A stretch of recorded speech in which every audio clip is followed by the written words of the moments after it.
I mean, for me, it's actually one of the another interesting project in Seoul is what happens with all these shopping malls that are located above the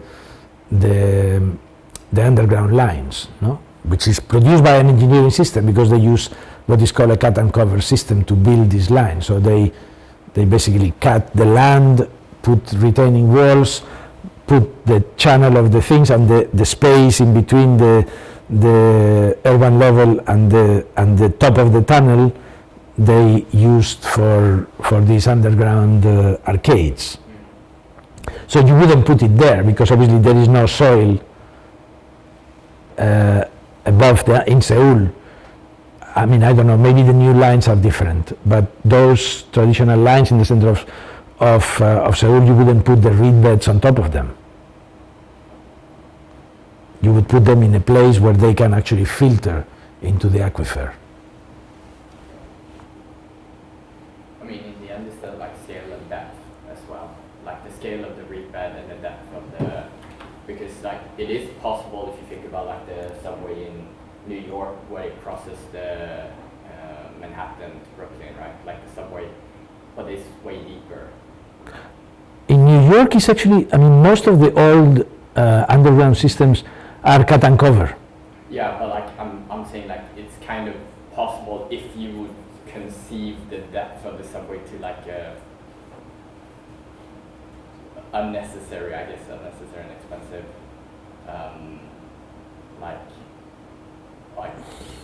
when if you made a new line, Mm-hmm. rather than an existing line, it wouldn't be, but it would be. Yeah, I mean, it basically will depend on the. Yeah. But I mean, it's not. I don't think that. Well, actually, in a place like Seoul, or in a place like New York, because in New York also the tunnels of the underground systems go often under the roads. So the road is where the asphalt is located, and below the road there is the tunnel of the underground, and that's where you would have some reed beds. Actually, in New York, they are not installing reed beds, but they are enlarging the how do you call this? Where you plant the tree, basically the box where you plant the tree. So they are enlarging them and naturalizing them, so that at least some of the, I mean, there is no continuity, so there is no filtering effect along the road, but there is a kind of discrete effect of vegetation and associated to the trees, and they are enlarging them so that some of the surface water of the city is filtered through the tree locations. In many neighborhoods in New York, they've been implementing that already for some time, and they enlarge them, so they make them bigger. They make them, I don't know, 5 meters long by 2 meters, so there is enough area for the water to filter down into the surface. Maybe not enough, again. So we face, I mean, in order to do these things, obviously, Bishang, this park in Singapore or Cheonggyecheon are kind of very special things, but that have a very positive effect, but still cannot solve the heat island effect in Seoul. I mean, Cheonggyecheon has contributed to the area in a very important way, because it is seriously reduced the temperature because of evapotranspiration. But it's a kind of tiny thing in the context of the whole of Seoul. So how can you act in a city like Seoul in order to, and can you act sufficiently to entirely recover the urban ecosystem? I don't know. It doesn't. I'm kind of I think that we should definitely try to do it, and we should explore as many solutions as we can. But I don't know what the limits are to go back into some sort of natural, idyllic state, because it's not natural to have 8 million people living in the surface of. I mean, Seoul is I think it's the densest city in the world. Not really. Yeah, not densest, but One of the densest. I mean, I think somebody told me that it was the densest city, but number 5. Kinda. Yeah. It's very dense. So it's unnatural. Yeah. In every sense. Like if you think about, we'll talk about it in the next 2 sessions. But if you think about energy supply, if you think about food supply, agriculture, urban agriculture. Now everybody's talking about urban agriculture and how to reduce the. I mean, we'll talk about it on Thursday. But some of the things that we saw today of these farms that were located in the surroundings of big cities in Europe that were feeding the city by using the human waste from the city to fertilize the land. That is one of the interesting problems also, which is everybody is talking about intensive agriculture. In Singapore, actually, they are very concerned with food security because obviously they used to import all the food from Malaysia and from other places, but now all these global supply chains, as we were saying before yesterday, are breaking down. So people are starting to think, maybe we cannot buy everything from abroad. We need to be able to, and cities are thinking about that also, and cities are thinking about that to shortcut the transport of food from whatever, from Malaysia or from Peru or from into cities. So all these concentrations of population in cities are deeply unnatural. So I don't know whether we are ever going to be able to retrieve nature in these major global cities. I don't know to what degree we can do this, and that's I think a big question for CEDLAC proposal about water. But we see the same thing in every one of these elements, which is a tendency today. We were seeing it with air. So instead of having national air policies, we need to act locally. We need to act in respect to the form of the urban fabric. We see it in water today, we will see it in energy tomorrow, we will see it in terms of vegetation on Thursday. So there is this tendency on all these elements to go back to some sort of arcane natural cycle, but I don't know whether it's realistic. I mean, I think we should try to do it, and you know, the Chinese are onto it now. So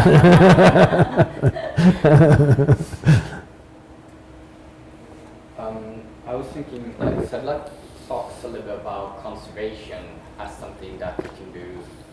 This is also like think global, act local, like conserving water is something an individual could do. And he showed some examples in Las Vegas and LA, I think. Yeah. But you didn't mention that. Would you want to expand a little bit on like conservation of you know, I 3 or 4 years ago, I declared myself a neocon. I mean, I say it in a kind of ironic way, but I think conservation is something that is going to, is already everywhere. It's like, not only politically speaking, but all this return to nature, conservation of biodiversity, conservation of nature, conservation of conservation of urban fabrics, urban capital, basically. So not demolish things, but refurbish them. That's what everybody is saying now. We should not build. We should keep refurbishing things. I think is the way forward, and that's why I said at some point I'm a neocon, because after going through the 90s and thinking that the city, I was a student of Rem Koolhaas, who used to talk about the tabula rasa.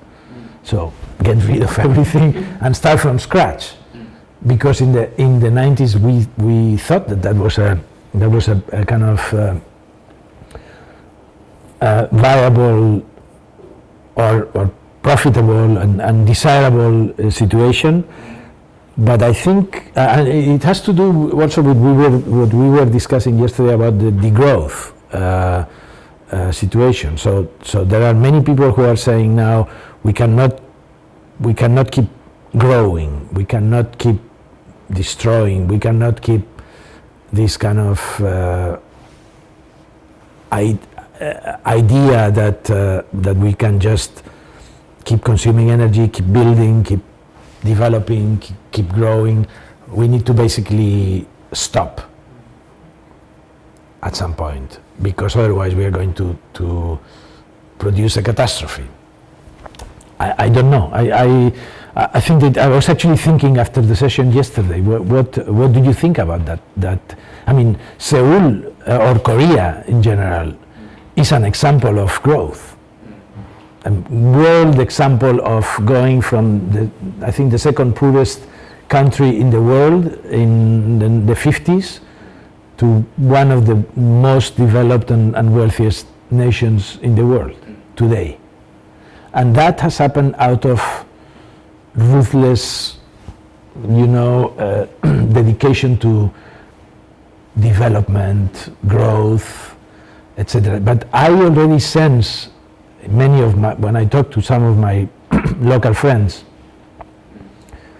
that even the urban policies are changing, and the urban policies are moving towards, slowing growth, not building so much, not developing so much, not making such ambitious urban projects, which I think it's a pity. I like that moment in which we as architects could conceive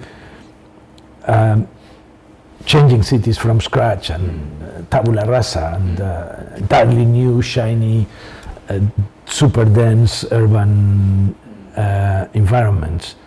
But it may be that what we need to do is to conserve more. Conserve the build up on the urban capital, but not just kind of demolish and rebuild. In Asia was I remember when I was living in Japan, somebody told me that the policy in the 60s was that buildings were designed to last 30 years. And after 30 years, you were supposed to demolish the building and rebuild it. Now that is obviously not possible, not sustainable, because just the construction of a building absorbs or uses the same amount of energy that the maintenance of the building in all its life cycle. So the fact that we make a building, this is a huge problem for architects, because we are in a business that is no longer politically correct. No, I mean, I mean, in the 90s we were the heroes because we could create massive wealth and create brand new urban environments where people lived happily ever after, and so on and so forth. And now we are the worst criminals. And it is a big problem. We really, I mean, that issue of the of the growth versus degrowth and how the discipline adjusts to this new situation is something that we really need to consider, because otherwise, you know, we're not going to get very far as a profession. Building itself is not sustainable. Like, how do you, as an architect, overcome that contradiction? Yeah, but this is what I'm saying. I don't know. I wish I knew. I think all I can do is to be a neocon and say, okay, maybe we should not envision entirely new fabrics and think that we can demolish sections of the city, but we need to start thinking about the discipline as some sort of progressive modification of the existing urban structure rather than modifying it from scratch. So I mean, I wish I knew, because I mean that's basically the problem I'm posing to you, because you have many more years to to run this than me, and I think that you better think about it. How are you going to position yourself as an agent in this new situation? But there are people like Elon Musk who are saying, well, you know, there is plenty of energy that will keep us going forever if we are able to develop the right technologies. And other people are saying, well, we can go back to nuclear because it's not so bad.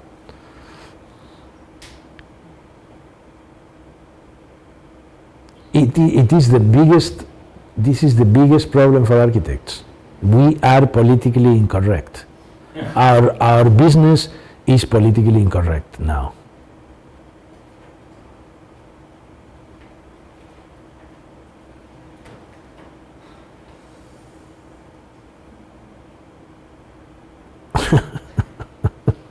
So all I can think. I mean, this is why I decided to declare myself a conservative, because I think that all we can do is to engage in this kind of retrieval of things rather than the creation of urban structures ex novo, like from scratch, that we used to do in the 90s and in the 80s and the 90s. And later, I mean, if you think about the history of Korea is incredible in that sense, because much of this development and this conversion of the whole economy from poverty to wealth is based on urban development.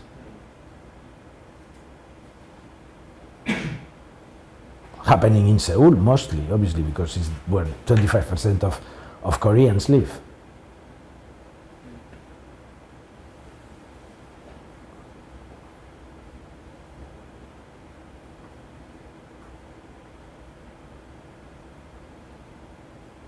So I don't know. I mean, I like these ideas. I think that there are ideas that make me hopeful for some role that is not against the public interest. But I don't know whether we can solve the problem. We can mitigate the problem. And I think that's all we can claim now. We can no longer claim that we are going to rebuild the city of the 21st century whatever, but we can claim that we can act like this on water, on air, on energy, vegetation, and think about how this retrieval of things, I mean, you were talking about conservation. Finally, when I go back to the arcane elements, is a kind of statement of conservation.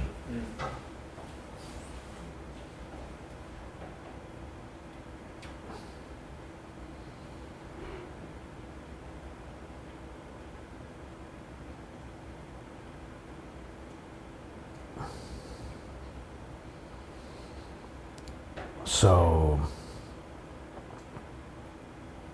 any other ideas? Any other? Yeah. Actually, my hometown is Busan. Do you Oh. know about that? Yeah. I mean, Busan. I mean, I said Seoul because Seoul is actually 25% of the. Busan is obviously very large. Yes. Also. In the Busan, there are Nakdong River. Do you heard? They are what? Nakdong River. Yeah. Like Seoul in Hangang in Seoul. Yeah. Nakdong River. Yes. In Busan. Yes.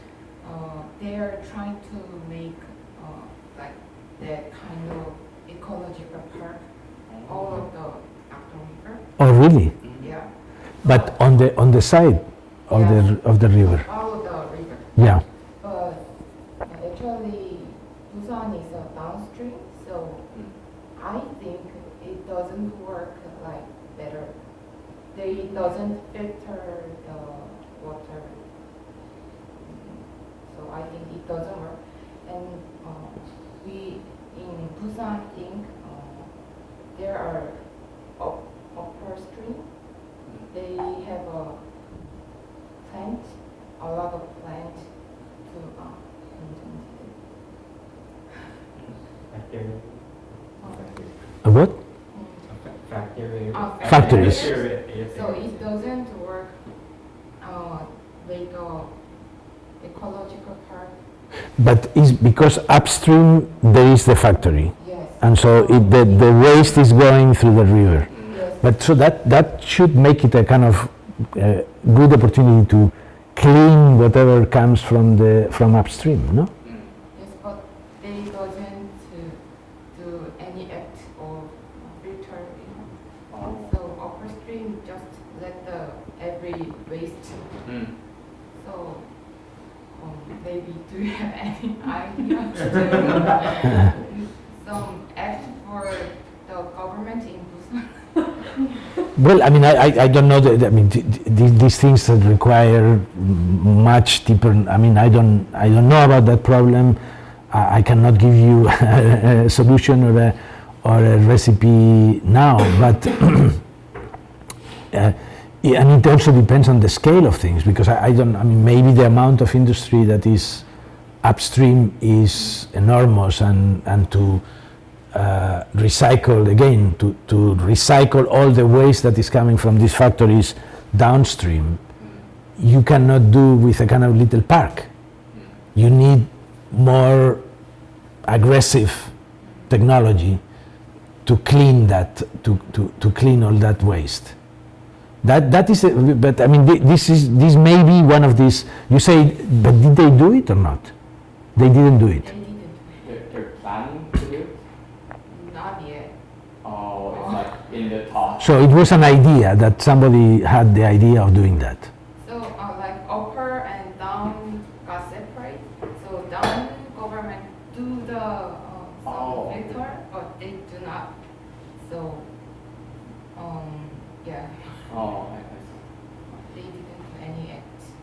Yeah, but I mean, I don't I don't know. But again, it sounds like an interesting project, because if the city is actually downstream from the factory.